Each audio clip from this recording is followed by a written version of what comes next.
monter en puissance, dans l'harmonie, dans le fait de porter.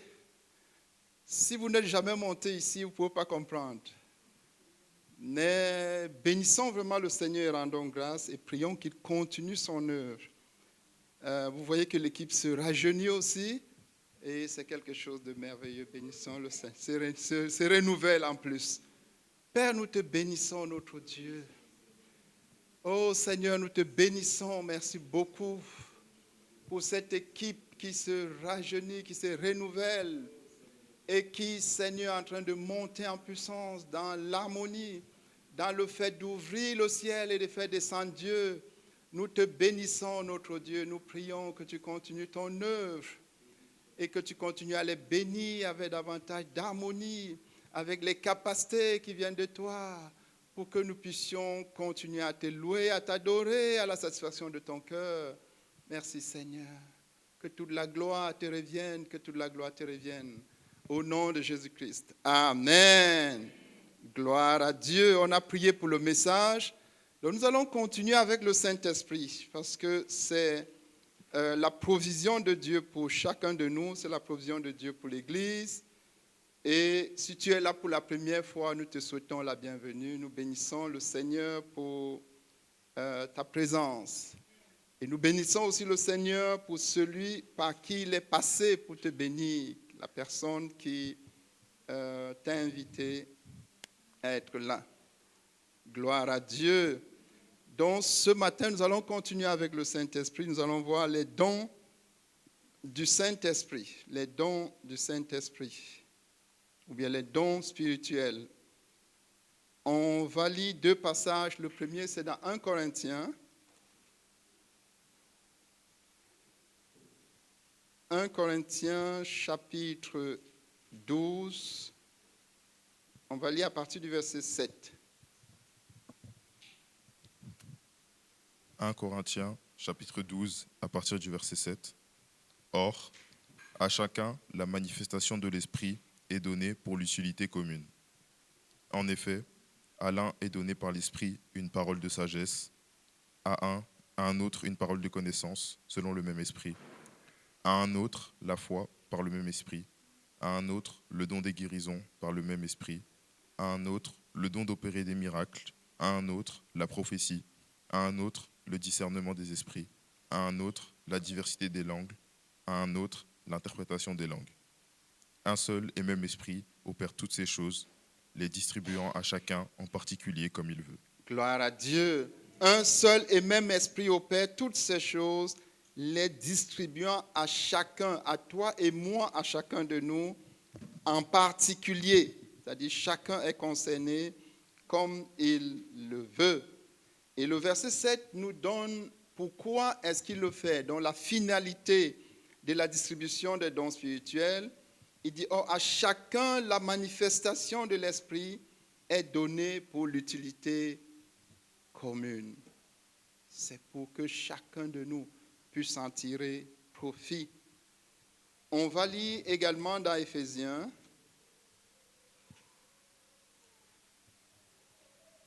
Éphésiens chapitre 4,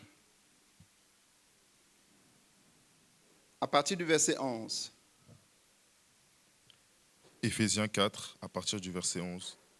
Et il a donné les uns comme apôtres, les autres comme prophètes, les autres comme évangélistes, les autres comme pasteurs et docteurs, pour le perfectionnement des saints, en vue de l'œuvre du ministère et de l'édification du corps de Christ, jusqu'à ce que nous soyons tous parvenus à l'unité de la foi et de la connaissance du Fils de Dieu, à l'état d'homme fait, à la mesure de la stature parfaite de Christ, afin que nous ne soyons plus des enfants, flottant et emportés à tout vent de doctrine, par la tromperie des hommes, par leur ruse dans les moyens de séduction, mais que, professant la vérité dans la charité, nous croissions à tous égards en celui qui est le chef, Christ. C'est Gloire de à lui. Dieu. On s'arrête là, c'est bien. Donc ces deux passages nous fixent sur les dons spirituels. Le premier passage, nous allons d'abord le considérer dans 1 Corinthiens 12 à partir du verset 7. Tu peux remonter un peu. Il y a diversité des dons, mais le même esprit, le Saint-Esprit, Il y a diversité de ministères, mais le même Seigneur. Et il y a diversité d'opérations, mais c'est le même Dieu qui opère en chacun de nous. Alléluia. Et on cite donc ces dons, qui sont les dons spirituels. Le passage de 1 Corinthiens 12 ici nous présente les dons individuels. Et nous allons les parcourir rapidement dans la liste qui est donnée ici. Le premier, il dit, en effet, à l'un est donné par l'Esprit une parole de sagesse. Le premier don, c'est le don de la parole de sagesse. Donc, qui va nous conduire dans une situation précise à recevoir du Seigneur une parole qui, lorsqu'elle est dite, elle va rendre un ministère qui rencontre le besoin de la situation. C'est une parole qui sera dite avec sagesse. Nous voyons par exemple ici dans Acte 1, puisque dans Acte 2, le Saint-Esprit est descendu sur eux, et les dons ont commencé à se manifester. Donc la plupart de ces dons, vous allez voir que dans les Actes des Apôtres, ces dons se manifestent, que ce soit les dons individuels ou les dons de ministère. Donc ici, par exemple, vous voyez Étienne. Étienne qui va manifester une parole de sagesse dans Acte 6, verset 10.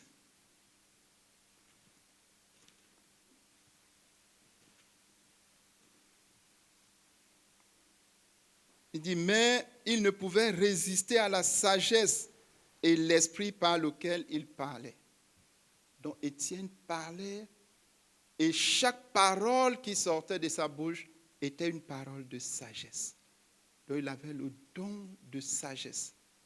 Ici, c'est différent de la sagesse qui est donnée à chacun de nous pour que nous puissions discerner le bien du mal. C'est différent de la sagesse. Dans Jacques, par exemple, il est dit, si tu manques de sagesse, tu demandes à Dieu.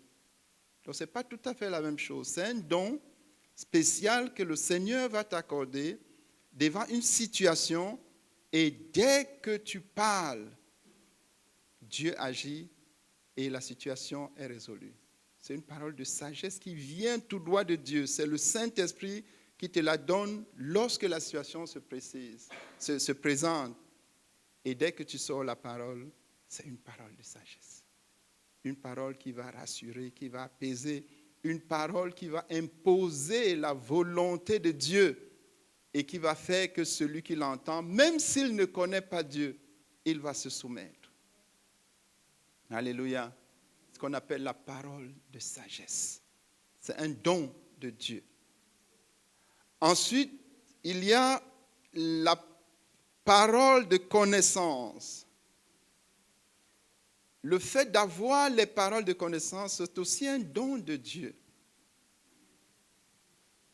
C'est un don de Dieu. Vous voyez par exemple dans Acte 5, quand Pierre a vu Ananias, il a reçu du Seigneur une parole. Il ne savait pas ce qui s'était passé. Dès qu'il a vu Ananias, il dit, Ananias, pourquoi Satan a-t-il mis dans ton cœur de mentir contre Dieu? Donc ça, c'est une parole de sagesse qui vient tout droit de Dieu et qui rencontre la situation présente. Donc vous voyez ici dans Acte 5,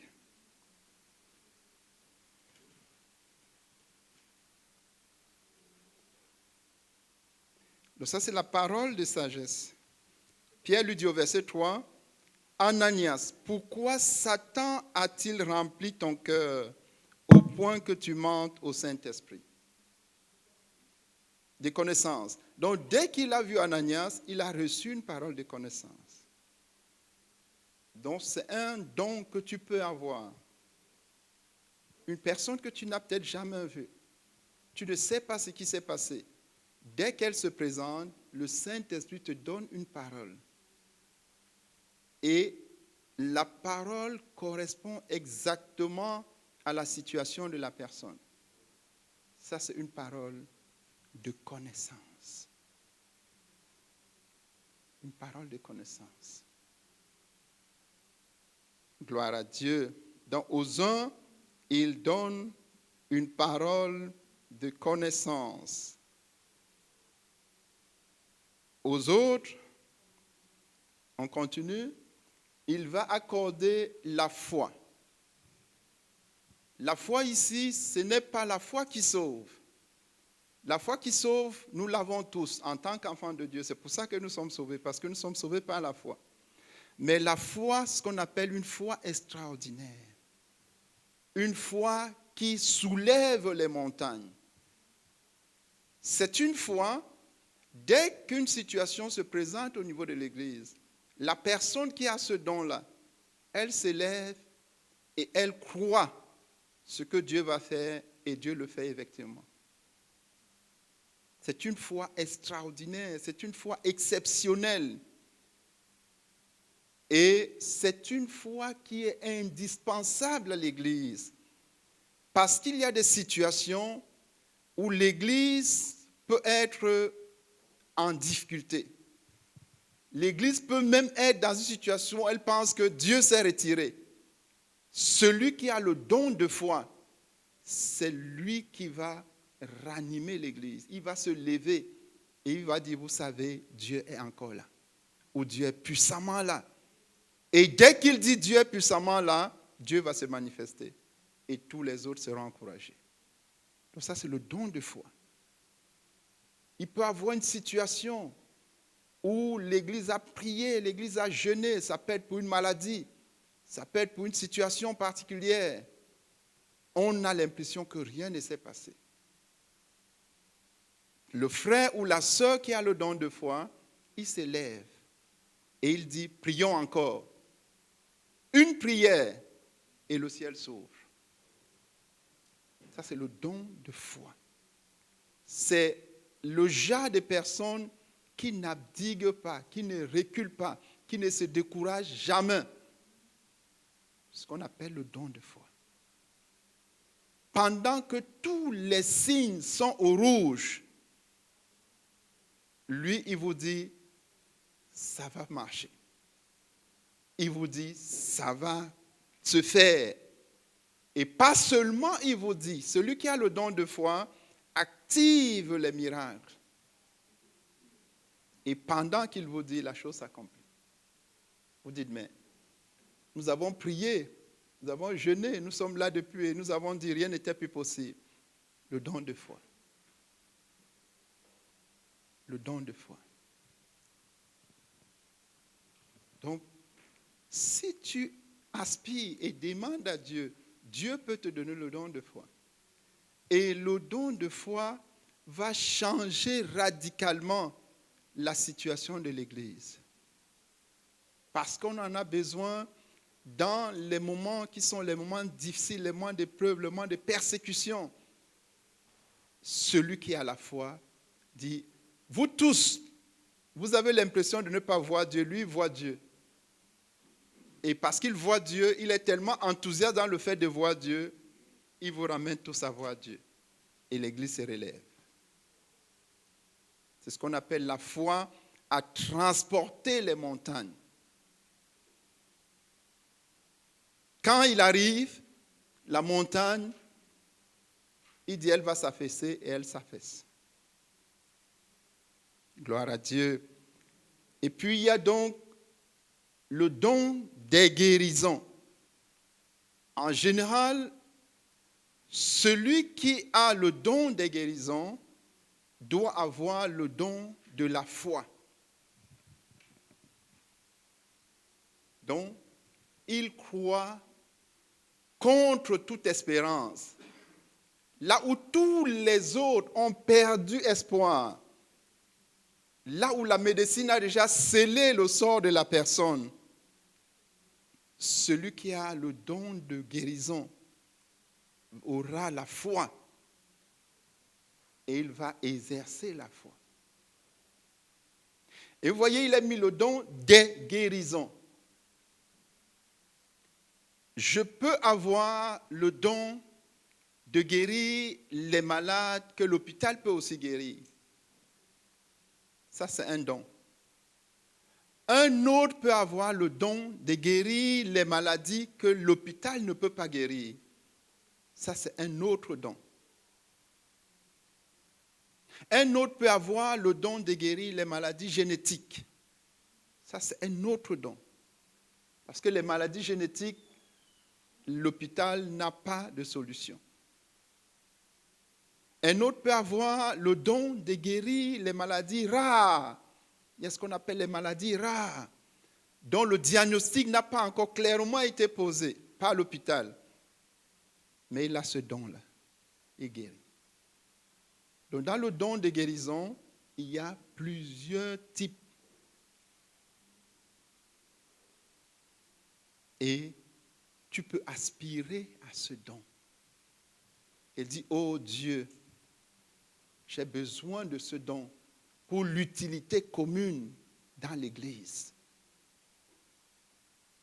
Dans le don des guérisons. Et il y a le don d'opérer les miracles. Le don d'opérer les miracles, ce sont des miracles. La guérison, c'est juste un des miracles. Mais il y a d'autres miracles.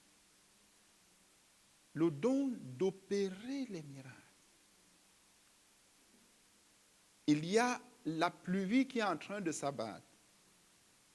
Et les frères doivent venir à l'église. S'il pleut, ils ne viendront pas. Tu pries, tu stoppes la pluie. Ça, c'est le don de miracle. Et ça s'est produit. Ça s'est tellement produit. Tu stoppes. Le don de miracle, tu plantes, comme cette plante-là. Tu pries, la plante pousse au vu et au su de tous. Elle est en train de pousser. C'est un miracle. Alléluia. Ainsi de suite. Il y a le don de prophétie, la prophétie. Donc la prophétie, pas comme ministère. On va voir la prophétie comme ministère tantôt. Mais il y a la prophétie comme don. Pour alerter, pour avertir, pour exhorter, pour encourager, pour réconforter. Mais il y a aussi surtout la prophétie pour avertir, comme je disais, ceux de l'extérieur. Mais au niveau de l'Église, pour encourager, pour réconforter. Et le don de prophétie, il faut faire le distinguo, ce n'est pas pour les questions éthiques et morales. Donc, nulle part dans la Bible, il n'y a aucune prophétie qui te dit, toi, jeune homme, voilà la femme que tu dois épouser. Il n'y a aucune prophétie qui aborde les questions de mariage, les questions de ce que tu vas faire comme travail, les questions de non. Les questions d'ordre éthique trouvent leur solution dans la parole de Dieu. Donc, on n'a pas besoin de prophétie pour celle-là. Mais il y a des situations dans l'Église où une parole prophétique sera donnée pour encourager l'Église, parce qu'on a vu que c'est pour l'utilité commune. Une parole sera donnée pour mettre en garde l'Église si on est en train de se perdre. Une parole sera donnée pour avertir de la part du Seigneur. Donc ça, c'est la prophétie. Alléluia. Et donc, il y aura le don de prophétie qui peut être très utile dans l'adoration, dans la louange, qui peut être utile dans l'enseignement pour affermir les saints. Et ensuite, il y a le don de discernement des esprits. Très important. Parce qu'on a vu que tous les esprits qui vont manifester une certaine puissance ne sont pas toujours émanant de l'Esprit de Dieu. Donc, il y aura donc le don de discerner les esprits pour voir si cet esprit est de Dieu ou si cet esprit n'est pas de Dieu. Vous voyez, par exemple, dans Acte 16, nous pouvons lire, on a vu une femme qui était en train d'avoir une manifestation. Comme nous allions lire pour nous Acte 16 à partir du verset 16. Acte 16, à partir du verset 16. Comme nous allions au lieu de prière, une servante qui avait un esprit de python et qui, devinant, procurait un grand profit à ses maîtres, vint au-devant de nous. Ok, arrête-toi d'abord là. Vous voyez ici, elle devinait. Si tu n'as pas l'esprit de discernement, tu peux croire qu'elle a un don de prophétie. Mais si tu as l'esprit de discernement, tu verras que c'est la divination. Et là, tu vas immédiatement arrêter la personne. Le Seigneur nous a accordé de manifester ces dons à plusieurs reprises. Donc, vous voyez une personne qui est en train de prédire peut-être ce que l'Église deviendra. Elle va dire, ainsi parle l'Éternel. Mais c'est la divination. Et si tu as le don de discerner les esprits, tu vas discerner que ce n'est pas le Saint-Esprit qui parle au travers d'elle et tu vas l'arrêter immédiatement. Donc, elle faisait comme si elle est en train de prophétiser. Et vous voyez que si tu n'es pas très attentif, continue la lecture. Verset 17. Oui. Et se mit à nous suivre, Paul et nous. Elle criait, « Ces hommes sont les serviteurs du Dieu très haut, et ils vous annoncent la voie du salut. » Très bien. Écoutez très bien, hein, pour que si tu aspires à ce don, quand tu vas le recevoir, que tu saches comment l'exercer. Parce qu'il est indispensable pour l'Église. Et encore, surtout en ce moment. Donc, si quelqu'un, il dit, ces hommes sont les serviteurs du Dieu très haut. Si tu reçois le don de discerner les esprits, tu dois prier que le Seigneur t'accorde une grande humilité et une parfaite honnêteté. Parce que si tu n'es pas humble, dès que cet esprit va parler pour t'élever, tu vas oublier le don de discernement. Et tu vas accepter les acclamations de la personne. Donc, ce n'était pas le cas pour les disciples. Les disciples avaient le don de discernement et ils avaient l'humilité. Donc, dès qu'elle a commencé à dire, ces gens sont ainsi de suite, ce n'est pas ça. Si tu es le genre qu'on peut flatter ton ego, si on peut te flatter avec les paroles, par pitié, Dieu ne te donnera pas le don de discerner les esprits. Si tu peux être flatté. Donc, vous voyez ici, les disciples ont refusé d'être flattés. Elle dit, il vous annonce la voie du salut. Donc, si tu n'as pas le discernement, tu peux dire, non, voilà une prophétesse. Voilà une prophétesse.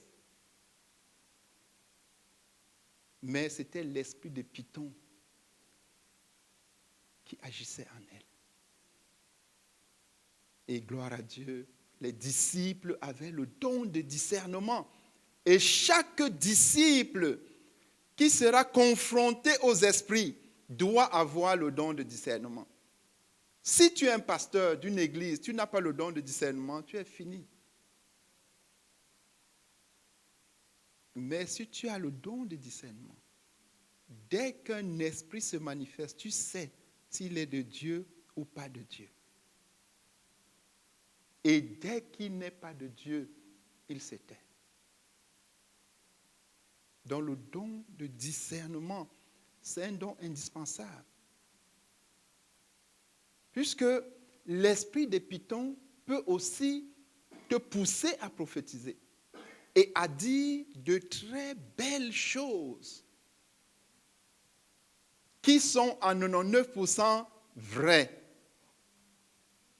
N'est-ce pas? Est-ce que c'étaient les serviteurs du Dieu très haut? Oui. Est-ce qu'ils annonçaient la voie du salut? Oui. Ce n'est pas parce que ce qu'une personne dit est vrai que cela vient du Saint-Esprit. Non. Donc, le don de discerner les esprits pour savoir.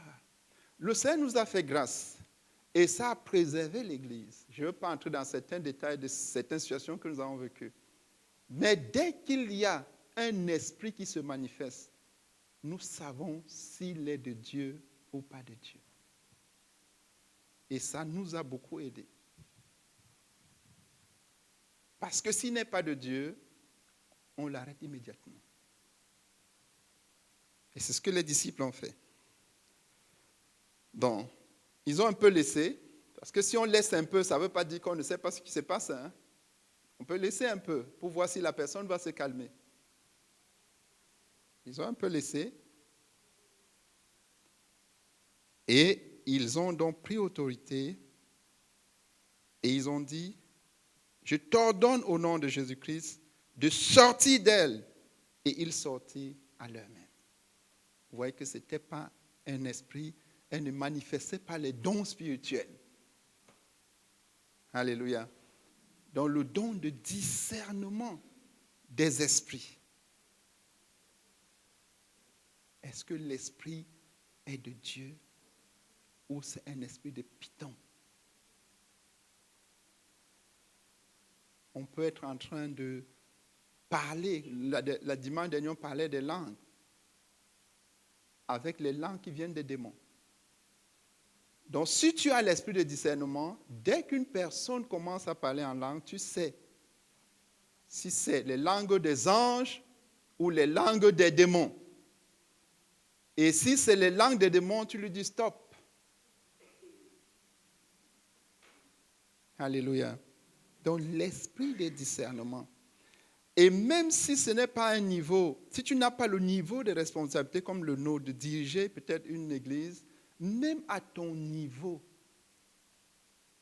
tu dois demander et recevoir l'esprit de discernement des esprits. Pour que dès que tu regardes, par exemple, un enseignement, si l'enseignant n'est pas animé par l'Esprit de Dieu, quelle que soit la structure de l'enseignement, quelle que soit l'élégance de l'enseignant, quelle que soit son notoriété, quel que soit son charisme, dès que l'esprit qui l'anime n'est pas de Dieu, tu devais arrêter immédiatement. Parce que si tu continues, tu es en danger. Puisqu'il y a ce qu'on appelle les transmissions subliminaux. L'esprit peut passer par l'enseignement pour t'atteindre. Donc, le don de discerner les esprits, c'est un don important. Et tu peux le demander. Il dit aspirer au don. Gloire à Dieu. Et puis il y a le don de diversité de langues. On a touché un peu cette question dimanche dernier. Tu peux demander à Dieu, je crois que c'est la sœur André-Marie qui demandait, que je veux parler plusieurs langues. Je veux parler en langue, la langue des anges. Dieu va t'en donner une ou deux. Et je veux aussi parler une langue qui est parlée quelque part, peut-être en Nouvelle-Zélande, qui est parlée aux îles Fidji, quelque part dans le monde. Dieu te la donne. Donc, le don de diversité de langues, c'est un don que Dieu accorde. Et Dieu peut accorder, cela est déjà arrivé plusieurs fois, même dans notre ministère. une personne vient à une campagne d'évangélisation, elle ne parle qu'espagnol. Elle ne comprend ni français ni anglais. Elle a tellement envie de comprendre ce qu'on dit. À cet instant-là, Dieu lui donne le don de comprendre l'anglais. Elle commence à comprendre. Elle comprend parfaitement tout ce qui a été dit. À la fin, on lance l'appel, elle se lève, elle répond à l'appel. Elle donne sa vie à Jésus. Elle rentre à la maison, elle veut réessayer. Rien. C'était un don ponctuel pour répondre à un besoin ponctuel. Donc les dons individuels ne sont pas nécessairement permanents. Le Seigneur peut te l'accorder dans une situation précise. Tu es en train de rouler, comme on disait la dernière fois. Tu n'as pas toute ton attention pour mobiliser ton intelligence pour prier. Une situation est prévue par l'ennemi pour se produire dans 5 minutes devant toi. Ça sera un accident terrible. En ce moment précis, avant 5 minutes avant, Dieu te donne une langue, ce qu'on appelle la langue des anges. Tu commences à prier avec cette langue-là. La langue des anges nous permet de mener un niveau de combat que nous n'aurions jamais mené de manière intelligible. Et tu mènes le combat, tu fracasses les ennemis, tu les éloignes. Et tu avances, 5 minutes après, tu continues ton chemin, aucun accident. Ça, Dieu t'a donné. Maintenant, si tu arrives chez toi, tu te reposes, tu as vu que c'était une merveilleuse expérience, tu veux réessayer, tu verras qu'elle n'est plus là. Dieu te l'a donné à cet instant pour résoudre ce problème. Donc, il y a des langues qui seront là pour un instant, il y a des langues qui pourront être là pour 1 an, 2 ans, et il y a aussi des langues qui pourront être là de manière plus permanente. Alléluia. Et tu dois aspirer. On a vu dimanche dernier les utilités du parler en langue. Donc, si tu parles une langue qui est une langue qui existe, tu peux aussi dire, Seigneur, accorde-moi aussi la langue des anges. Parce que ce que la Bible nous dit dans 1 Corinthiens 13, au verset 1.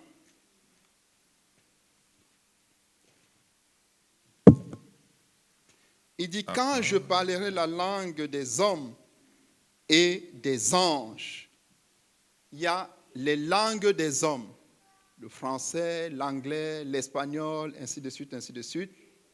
Et il y a les langues des anges. Celle-là, il n'y a que Dieu qui comprend. Alléluia. Et tu peux l'avoir, aspirer au don. Et puis il y a enfin, pour cette liste-ci, le don d'interpréter les langues. Il est indispensable pour l'Église. Parce que si l'Église, si le Seigneur bénit un de nous avec le don de parler en langue, et on a vu au début que les dons sont accordés pour l'utilité commune. Donc il faudrait qu'il y ait une personne dans l'Église qui interprète pour que cela édifie l'Église. Et Paul conseille l'Église en disant que s'il n'y a personne qui a déjà reçu le don d'interprétation, garde ton don de parler en langue et exerce-le quand tu es seul avec Dieu. Parce que si tu l'exerces à l'Église, c'est à rien. En fait, c'est juste à faire du bruit et à créer la confusion. Tout le monde comprend. Donc, si le Seigneur t'accorde le don de parler en langue, tu peux dire, oh Seigneur, bénis un frère ou une sœur dans l'Église avec le don d'interpréter. Ou bien bénis-moi moi-même. Mais pour éviter les cas où la conscience peut défaillir, il vaut mieux qu'il y ait quelqu'un d'autre qui interprète et que vous soyez en harmonie. Alléluia. Donc, voilà les 9 dons spirituels qui sont manifestés ici, qui sont mentionnés ici. Ce sont les dons du Saint-Esprit pour les besoins spirituels. Mais il y a aussi les dons du Saint-Esprit pour d'autres besoins. Par exemple, le don d'administration, c'est un don du Saint-Esprit, qui n'est pas un don spirituel, mais qui est un don du Saint-Esprit. Le don d'organisation, c'est un don du Saint-Esprit. Il y a d'autres dons. Le don d'intelligence.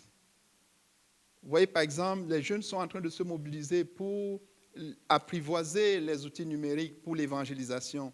Il leur faut une intelligence, une grande intelligence. Dieu peut leur accorder cette intelligence-là. Et il y a d'autres dons. Il y a le don culinaire. Tu peux être à l'église, Dieu t'accorde le don de bien faire la cuisine. Telle sorte que quand quelqu'un mange ta nourriture, elle a besoin de revenir. On avait une de nos petites filles qui était ici, ils sont maintenant au Canada. Elle a dit à ses parents, moi j'aime venir à l'église d'Esther. Elle avait l'âge d'Esther. Parce que quand je viens là, je mange. À l'époque, je crois qu'on faisait un petit repas tous les dimanches. Elle était très contente. Et non seulement elle mangeait, mais c'était bon. Parce qu'il y avait quelqu'un qui avait le don de bien cuisiner. C'est un don de Dieu. Donc tous ces autres dons-là sont les dons qui viennent de Dieu. Alléluia. Et individuellement, le Seigneur nous dit dans 1 Corinthiens 14, aspirez aux dons spirituels. Aspirer aux dons spirituels, c'est-à-dire aspirer, demander, désirer. Donc quand tu regardes la liste, et le Seigneur nous dit dans 1 Corinthiens 1, verset 7, qu'aucun don ne doit manquer à l'Église. Lis pour nous 1 Corinthiens 1, verset 7.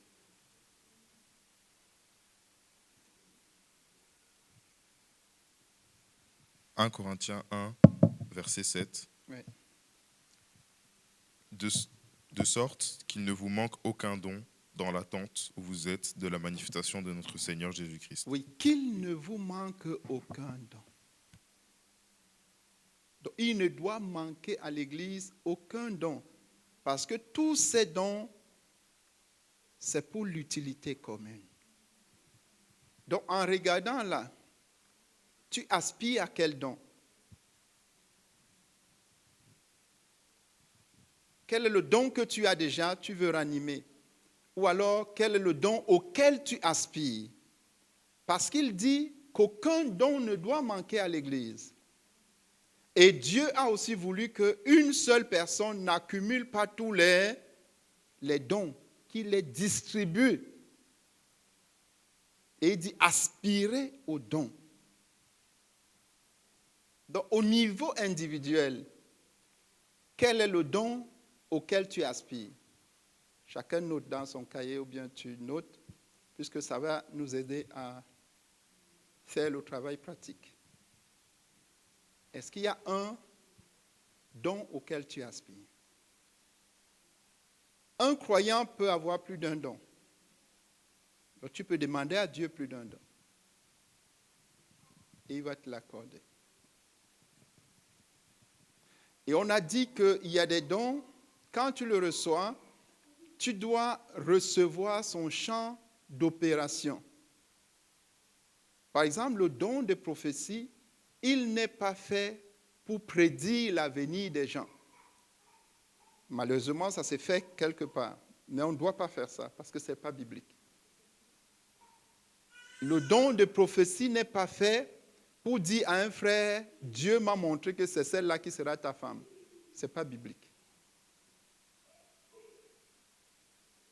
Donc, tu discernes le don, tu aspires au don, tu demandes le don et tu dis à Dieu de t'aider à utiliser le don de manière efficiente pour l'utilité du corps. Tout le monde a fait l'exercice. Tu as noté? Ok. Gloire à Dieu. Maintenant, on va passer au don. Ça, c'était le don individuel. qui seront reçus et qui peuvent être exercés temporairement. Donc Dieu peut te le retirer à n'importe quel moment. Il peut te donner juste pour une situation précise. Maintenant, dans Éphésiens 4, à partir du verset 11, la Bible nous parle des ministères dons du Saint-Esprit.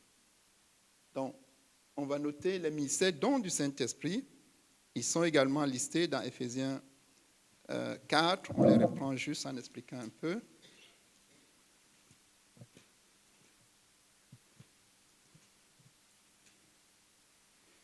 Éphésiens 4, à partir du verset 11, il dit « Et il a donné les uns comme apôtres. » Donc, le premier ministère don, c'est le don d'apôtre. Donc, le premier des apôtres, c'est le Seigneur Jésus. N'est-ce pas? Donc, il est dit que Jésus est l'apôtre. Apôtre, ça veut dire qui a été envoyé spécialement par Dieu. Et le premier des apôtres, c'est Jésus-Christ, qui est envoyé spécialement par Dieu pour une mission spéciale. Laquelle? Sauver les hommes par la foi. Ça, c'était la mission spéciale de Jésus. Les prophètes étaient venus, ainsi de suite. Dieu envoie Jésus comme apôtre avec une mission spéciale, sauver les hommes par un moyen beaucoup plus simple que les sacrifices. Donc, c'est ça la mission de Jésus. Il est donc le premier apôtre de l'ère nouvelle. C'est-à-dire envoyé par Dieu avec une mission spéciale. Quelque chose qui a une touche spéciale. Ici, c'est les hommes seront désormais sauvés par la foi. Alléluia. Et Jésus va donc s'offrir comme sacrifice pour permettre le salut des êtres humains désormais par la foi. Parce qu'avant ça, il fallait sacrifier les boucs, les brebis, et ainsi de suite. Donc, Jésus est le premier apôtre. Et il y aura donc les 12 apôtres qui vont recevoir de Jésus, le premier apôtre de l'ère nouvelle, une mission spéciale d'aller continuer l'œuvre de Jésus. Donc il y a les 12 apôtres. Dans Matthieu 10, verset 2, on nous parle des 12 apôtres. Et après, il y a les autres apôtres. Paul, par exemple, était un apôtre. Alors, qu'est-ce que lui, il a comme mission spéciale par rapport aux 12? Parce qu'il faut qu'il y ait quelque chose de spécial qui fait de toi un apôtre. Qu'est-ce qu'il aura comme spécial? Apporter l'évangile aux païens, c'est-à-dire aux non-juifs. Ça, c'est sa spécificité.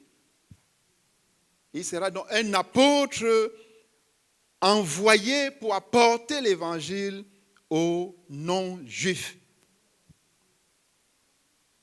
Et ainsi de suite. Dieu va continuer à susciter les apôtres. Il y aura par exemple quelqu'un comme John Wesley, pour une époque qui n'est pas très très loin de nous, qui sera suscité et qui va fonder l'église méthodiste. Il y aura par exemple quelqu'un comme Werner Knorr, peut-être vous n'avez pas entendu parler de lui, un Allemand, Werner Knorr, que Dieu va susciter et qui va fonder la mission du plein évangile. Il y aura quelqu'un comme Yonggi Cho, que Dieu va susciter, avec là une spécificité, fonder l'église la plus grande du monde. Et cela va s'accomplir. Donc ça, ce sont des apôtres. Et il y aura pour notre communauté Zach Fomon, que Dieu va susciter pour fonder la communauté missionnaire chrétienne internationale, avec une spécificité. rencontrer Dieu sur une base quotidienne et faire des 250 nations des disciples. Il n'y avait aucun avant qui a eu un appel pour un réveil mondial. Dieu va susciter par exemple quelqu'un plus proche de nous ici, comme Jean Peter Schmidt, qui va fonder Porte Ouverte, ce qu'on appelle les apôtres. Et les vrais apôtres ne se font pas appeler apôtres. Tous ceux que j'ai cités là, aucun d'eux ne s'appelle de lui-même apôtre. Mais ce sont les apôtres. Appelés par Dieu pour commencer une œuvre. Ça, c'est l'apôtre. Avec une vision précise. On les appelle les apôtres. Alléluia. Donc, le prophète, le don missionnaire, don de prophète, c'est pour tout d'abord avertir. Et le prophète commence par avertir ceux qui ne connaissent pas Dieu, pour les attirer à Dieu. Quand Jésus vient, il exerce son don de prophète en disant, il avertit, repentez-vous, car le royaume de Dieu est proche. Le prophète avertit, le prophète alerte. Le prophète reçoit de Dieu la capacité d'annoncer les oracles de Dieu pour avertir les gens. Là encore, nous voyons que nulle part dans la Bible, aucun n'exerce le don de prophète pour faire la divination. C'est-à-dire pour dire que toi, ma fille, dans 2 ans, tu auras un enfant. Non, il n'y a pas ça. Ça, c'est la divination, ça, c'est la sorcellerie. Mais le prophète avertit. Le prophète met en garde. Le prophète encourage, il exhorte avec des paroles qui viennent tout droit de Dieu. Il réconforte l'Église avec des paroles venant de Dieu. Alléluia.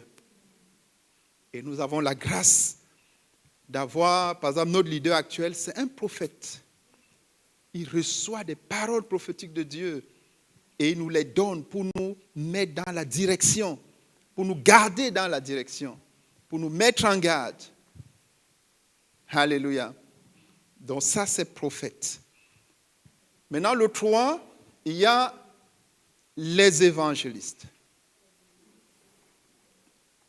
Le premier évangéliste des temps nouveaux, c'est Jésus-Christ. L'évangéliste, c'est celui qui est envoyé par Dieu pour annoncer la bonne nouvelle de l'évangile, pour sauver les perdus. Et la Bible nous dit dans Luc 19, verset 10, que Jésus est venu faire quoi? Chercher et sauver ceux qui étaient perdus. Donc Jésus est l'évangéliste par excellence, venu pour chercher et sauver ceux qui étaient perdus. Donc l'évangéliste. On va un peu plus détailler ça. Ensuite, il y a les autres évangélistes. Il y a Paul, qui était également un évangéliste. Il y a Jean-Baptiste avant Paul, qui annonce la venue du Seigneur, qui était un évangéliste. Et il y a eu, pas loin de nous, des évangélistes remarquables. Il y a eu quelqu'un comme T.L. Osborne, pour ce qui concerne l'Occident. Il y a eu là encore quelqu'un comme Zach Fomum, pour ce qui concerne le monde entier. Il a annoncé l'évangile dans plus de 100 nations dans le monde, à des milliers de personnes de toutes les nationalités. Il y a aussi des personnes plus proches de nous ici, comme Renard Banquet. Donc ça, c'est au niveau international. Mais dans chaque église locale, il faut qu'il y ait des évangélistes. Et dernier, il y a les pasteurs et docteurs. Et là encore, Jésus est le premier pasteur de l'ère nouveau. Il est le pasteur des brebis, comme c'est dit dans la parole de Dieu. Donc Jésus sera un berger. Le pasteur, c'est un berger qui donne la direction au niveau de l'église locale, qui garde la vision, qui s'assure que les brebis sont nourries à travers la parole de Dieu, qui veille sur chaque brebis afin que le loup ne vienne pas l'attaquer et la dévorer, qui pourvoit le modèle en conduite, en foi, en pureté, ainsi de suite. Ça, c'est le pasteur. Et il y a eu d'autres pasteurs, alléluia. Il y a eu Timothée qui était un pasteur, formé par Paul pour prendre en charge les églises que Paul avait implantées. Il y a eu Tite qui était un pasteur, et ainsi de suite. Gloire à Dieu. Donc nous allons particulièrement insister ce matin sur les évangélistes. Le Seigneur a un appel à lancer à l'Église. Et j'ai la responsabilité de communiquer cet appel. Mais on va voir un peu plus en détail le ministère d'évangéliste. Nous avons béni le Seigneur pour l'appel qu'il a lancé dimanche dernier en ce qui concerne la louange. Et vous-même, vous avez vu ce qui est en train de se passer. Et le Seigneur est content et il a dit, continuez ainsi. Et donc ce matin, nous allons parler du ministère d'évangéliste. Il consiste à prêcher l'évangile du salut. Parce qu'il y a l'évangile du salut, par lequel on commence quand une personne n'est pas sauvée. Et il y a aussi l'évangile, par exemple, de la plénitude du Saint-Esprit qu'on est en train d'enseigner ces jours-ci. Vous voyez, c'est un aspect de l'évangile. Il y a l'évangile des baptêmes. C'est un autre aspect de l'évangile. Baptême d'eau, baptême dans le Saint-Esprit, baptême de feu. Il y a l'évangile de la bénédiction. C'est aussi un autre aspect de l'évangile. 3 Jean 1, verset 2. C'est tout un vaste aspect de l'évangile. Vous vous rappelez, vers le mois de juin, je crois, cette année, on a eu une série d'enseignements dessus. Donc il y a comme ça 5 grands domaines de l'évangile, ce qu'on appelle le quintuple évangile. Mais le premier, c'est l'évangile du salut. Et l'évangéliste est chargé de prêcher l'évangile du salut, parce que l'évangile du salut est prêché aux perdus, ceux qui ne sont pas encore à l'église. Les 4 autres aspects de l'évangile sont prêchés à ceux qui sont dans l'église. Par exemple, l'évangile des baptêmes, l'évangile de la plénitude du Saint-Esprit, ainsi de suite, l'évangile de la sanctification, la consécration, l'évangile de la bénédiction, la triple bénédiction, tous ces autres aspects-là. Donc, il prêche l'évangile de Jésus-Christ, mais l'évangile du salut. Il se limite à l'évangile du salut. Deuxième point, il fait accompagner la prédication des signes et des miracles. Donc l'évangéliste, quand il prêche, il y a des signes, il y a des miracles, il y a des prodiges. S'il rencontre un malade et est en train de lui prêcher l'évangile du salut, si le malade accepte l'évangile du salut, il le guérit de sa maladie. Au nom de Jésus-Christ. S'il rencontre un démoniaque, il lui prêche l'évangile du salut. Si le démoniaque accepte l'évangile du salut, il chasse aussi ses démons. Donc, il y a la manifestation de la puissance de Dieu par les signes et les miracles. Et c'est Jésus lui-même qui accompagne la parole de l'évangéliste en confirmant cette parole par des miracles. Et c'est ça aussi qui peut montrer à la personne qu'elle est un évangéliste, exerçant le ministère donc d'évangéliste. Évidemment, nous tous, nous devons annoncer l'évangile pour conduire les âmes à Christ. Mais l'évangéliste reçoit le don distinct et la capacité surnaturelle de faire accompagner la parole par des signes, des miracles, des prodiges. Donc si nous sommes deux, toi tu as le don d'évangéliste, moi je ne l'ai pas. Nous sommes tous deux enfants de Dieu. Nous devons tous deux aller annoncer l'évangile. Nous rencontrons une personne qui est malade. Moi je n'ai pas le don, je viens, je parle à la personne, elle donne sa vie au Seigneur. Toi tu viens, qu'est-ce que tu vas faire? Exercer le ministère d'évangéliste de guérison pour la guérir. Elle reçoit donc ce qu'on appelle le salut complet. Elle a reçu le pardon de ses péchés par moi, qui n'avais pas le don d'évangéliste. J'ai juste fait mon travail de lui prêcher l'évangile. Toi, tu viens avec le don d'évangéliste, tu complètes le salut. Donc, elle reçoit le pardon de ses péchés, la guérison de ses maladies et la délivrance des démons s'il y en avait.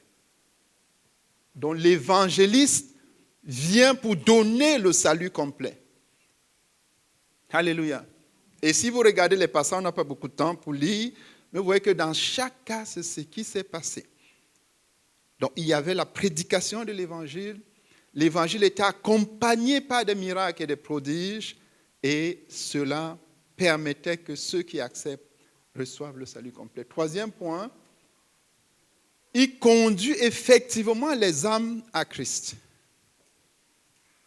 Donc, le rôle de l'évangéliste, ce n'est pas juste de prêcher l'évangile, c'est d'amener les âmes à Christ. Il amène les âmes à Christ. Et là, vous allez voir que l'évangéliste doit être un intercesseur. Parce que quand il a proclamé l'évangile, il a exercé les dons spirituels, le don de guérison. Et la personne est en train d'hésiter si elle doit prendre la décision ou pas. L'évangéliste intercède pour que les voiles se déchirent, que la personne ait la révélation. Ou il mobilise avec lui des gens pour intercéder. Lui, effectivement, intercédant en premier. Ensuite, il doit préparer ceux qui ont cru au baptême. S'il conduit une personne à Christ, son travail n'est pas fini. Il doit préparer la personne et la conduire au baptême d'eau. Donc, il doit pouvoir enseigner la personne que voilà, tu as cru.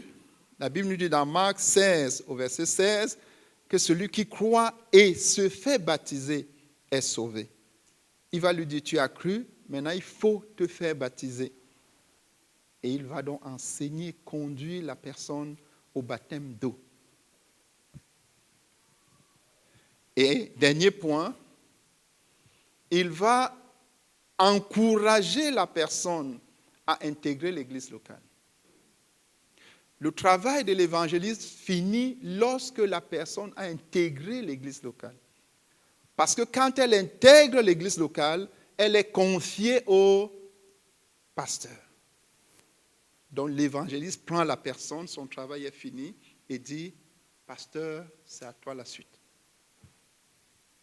Donc ça, c'est le travail de l'évangéliste. Et il n'y a aucune église qui peut connaître une croissance significative s'il n'y a pas d'évangéliste. Et le travail d'évangéliste, c'est le premier travail qu'on doit faire. Parce que si personne ne croit, il n'y a pas d'église, n'est-ce pas? Il n'y a pas. Si l'évangéliste ne fait pas son travail, le pasteur est il est en chômage. Il n'y a rien à faire.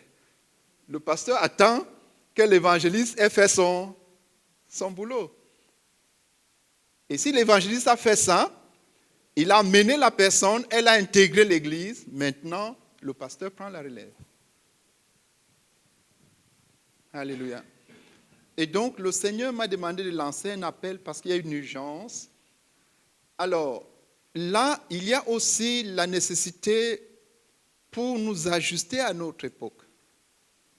Donc, le Seigneur a besoin d'évangélistes traditionnels qui vont continuer avec les méthodes traditionnelles et d'évangélistes contemporains qui vont utiliser les nouveaux outils de communication.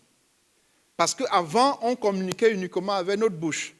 Tu rencontrais quelqu'un, tu lui prêchais l'évangile, ce qu'on appelle l'ancien évangile. En fait, l'ancienne méthode de prêcher l'évangile, la méthode traditionnelle. Maintenant, en un clic, tu peux atteindre 100 000, 10 000 personnes par l'évangile.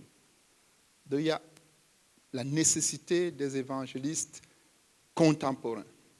Mais il y aura toujours les évangélistes traditionnels pour atteindre ceux qui ne maîtrisent pas encore ou qui n'ont pas encore accès aux outils, aux nouveaux outils de communication. Donc, est-ce qu'il y a quelqu'un qui veut répondre à l'appel du Seigneur? Est-ce qu'il y a quelqu'un qui voudrait que le Seigneur lui accorde le don? Parce que c'est un don qui vient de Dieu. La personne dit, je trouve que je veux faire ça. Parce que j'ai compris que si je ne fais pas même le pasteur en chômage, l'église n'existe pas. Je veux que l'église grandisse. Et je veux cesser. Donc si tu aspires, il dit aspirer au don. Aspirer au don. Et il dit surtout celui de prophète. Un évangéliste, c'est un prophète qui va avertir.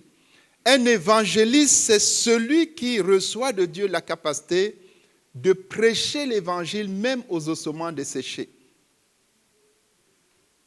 Ézéchiel était un prophète, n'est-ce pas? Dieu lui a dit, va et prophétise aux ossements desséchés. Parle aux ossements desséchés.